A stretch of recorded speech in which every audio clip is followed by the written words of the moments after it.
Isra wal Mi'raj, berjumpa dengan Allah, berjumpa dengan Azizul Wahhab bila hijab, untuk menerima satu perintah yang mulia, satu perintah yang agung, satu perintah yang luar biasa, yaitu salat. Ketika Allah perintahkan zakat, cukup melalui Al-Quran. Allah perintahkan haji, cukup melalui Al-Quran.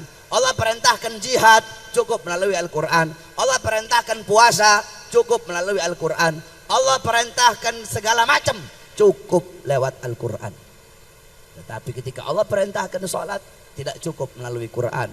Allah undang langsung Nabi Muhammad untuk menerima itu perintah yang mulia. Sama kayak begini, seumpama saya mau suruh Arif, cukup lewat telepon, Rip ente begini-begini, Rip ente pergi ke Habib Umar Al-Aidid, Rip ente pergi ke pasar burung beli burung, Rip ente begini. Tapi ketika Arif mau menerima satu perintah yang penting, nggak cuma cukup lewat telepon, Rip ente datang sekarang ke pondok, penting. Begitu Allah Subhanahu wa taala, ketika Allah perintahkan ini itu cukup, bukan berarti nggak penting, penting juga. Tetapi yang paling penting dari seluruh amal ibadah itu adalah sholat. As-sholat ra'sul ibadah. Sholat itu adalah kepalanya ibadah, pangkalnya ibadah, otaknya ibadah.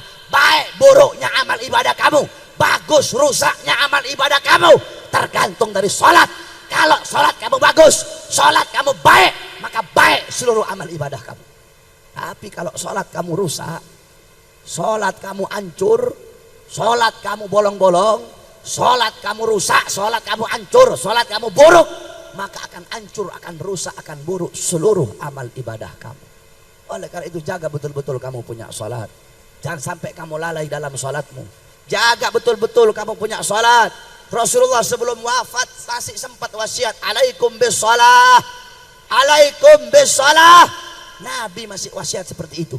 Nabi Muhammad, jangankan saya dan kalian, jangankan kita, saya ahli maksiat, kamu juga ahli maksiat, saya dan kalian, kita sama-sama ahli maksiat. Gak usah munafik-munafikan. Saya ahli maksiat, kamu juga ahli maksiat. Jangankan kita yang ahli maksiat, Nabi Muhammad pasti masuk surga.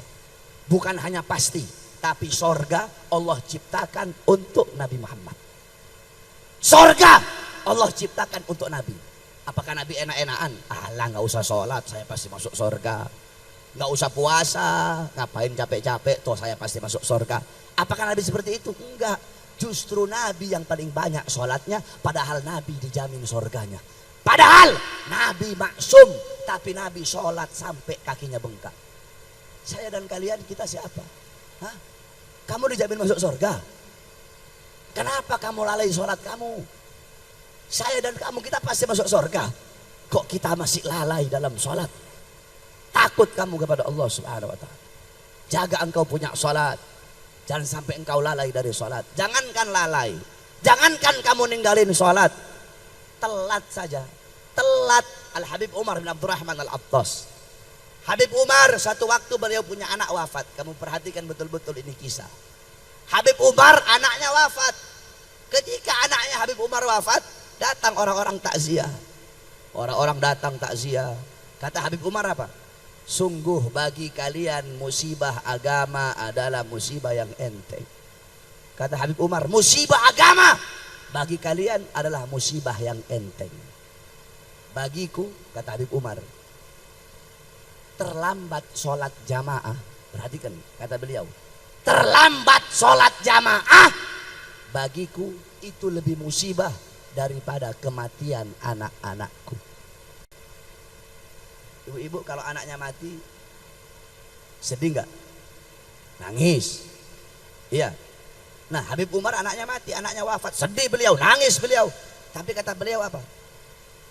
Terlambat sholat jamaah itu lebih musibah daripada kematian anak-anakku. Kenapa? Ketika anakku mati, itu adalah musibah dunia. Sedangkan terlambat sholat adalah musibah agama. Itu cuma telat, itu musibah agama.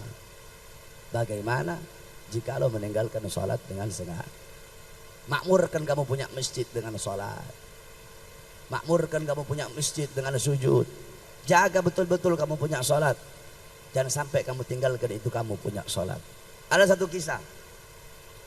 Ada seekor sapi Itu sapi berkata seperti ini, ya Allah, aku punya daging besar, aku punya daging banyak, setidaknya aku masih lebih mulia daripada seekor kambing. Kata kambing, ya Allah, biar aku lebih kecil dari sapi, tapi dagingku bisa dimakan, Idul Adha aku dipotong, setidaknya aku masih lebih mulia daripada seekor ayam. Apa kata ayam? Ya Allah, walaupun aku lebih kecil dari kambing, tetapi badanku juga bisa dimakan, telurku bisa dimakan, sehat untuk orang, subuh aku bangunkan orang-orang sholat, setidaknya aku masih lebih mulia daripada seekor anjing. Apa kata anjing? Ya Allah, memang saya ini nggak bisa dimakan ya Allah, saya najis, nggak bisa dimakan, haram dimakan, tetapi ya Allah saya masih bermanfaat. Saya jaga rumahnya orang, saya jaga rumah-rumahnya orang dari maling, dari kejahatan, dari gangguan, dari keburukan, setidaknya saya masih lebih mulia daripada seekor babi. Apa kata babi? Ya memang saya ini syarat dabah, saya binatang paling buruk, binatang paling hancur saya, kata babi.